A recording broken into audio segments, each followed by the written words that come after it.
We're all about to become backholders in the SpaceX IPO, and that's without buying a single share on the stock market. This seems to be the highest transfer of wealth from ordinary people to institutions. Nasdaq has changed the rules for index inclusion specifically for the SpaceX IPO. Companies can now be included in the Nasdaq 100 just 15 days after IPO. So far, the seasoning period was 3 to 12 months. They also removed the 10% free float requirement. SpaceX is listing just 5% of its shares, and this change seems to be made specifically for the IPO. All the retirement funds and ETF retail investors are investing passively into index funds. They will continue buying Nasdaq 100 ETFs like QQQ, and they will be forced to buy the SpaceX stock. Not because they want to, but because it is included in the index. And this is how you and I will become bag holders, whether we want it or not. Now let's look into the underlying business. SpaceX is a great business with a monopoly in rocket launches.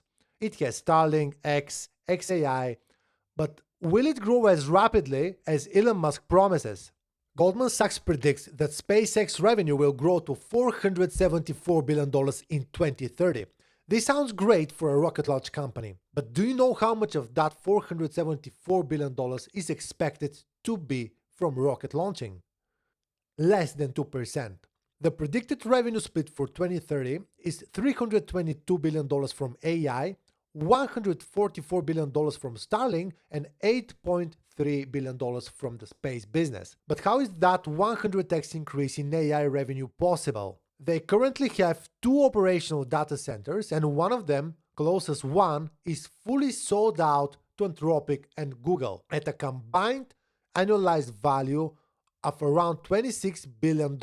They have Colossus 2, which is much bigger, but they will probably use it to train the future models of Grok. The real revenue driver is expected to be Project Suncatcher. Google and SpaceX are exploring the opportunity to send data centers into space so they can capture the limitless energy of the sun. The plan is to initially launch 100 gigawatts of compute power in space per year. This sounds quite interesting until we check how they plan to do it. Let's open their S1 filing. We have unmatched satellite launch capabilities to enable deployment at scale.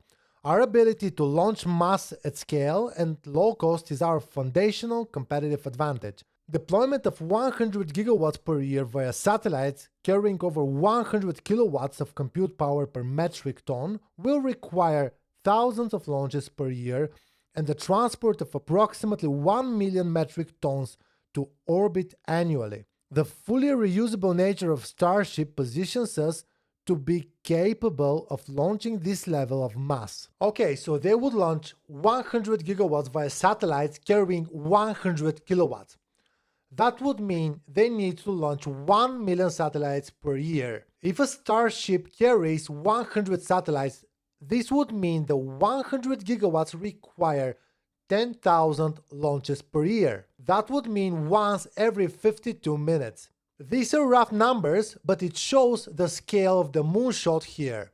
100 gigawatts is a fantasy number that Elon Musk is pitching to his IPO investors. He has a long track record of overpromising to Tesla investors, mainly for autonomous driving and humanoid robots. Now let's move on to Starlink.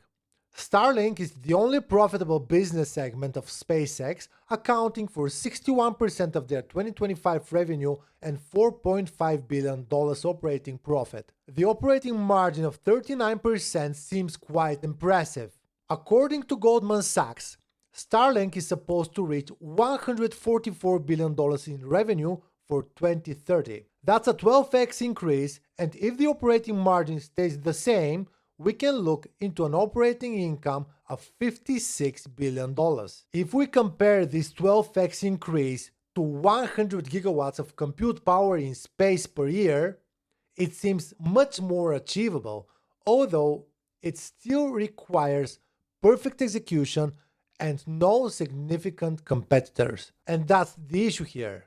They do have an emerging competitor in Amazon Leo. While Starlink has the first mover advantage, Amazon has the advantage of Amazon Web Services. Never underestimate distribution. They can simply call their cloud customers and bundle Leo into the offer. That is the biggest threat to Starlink. There are other emerging players on the market, and this could potentially threaten Starlink's pricing power and margins. And last, let's look at the actual space business. While Goldman Sachs' projection of $8.3 billion seems underwhelming compared to the two other segments, I think this is the most exciting part of their business.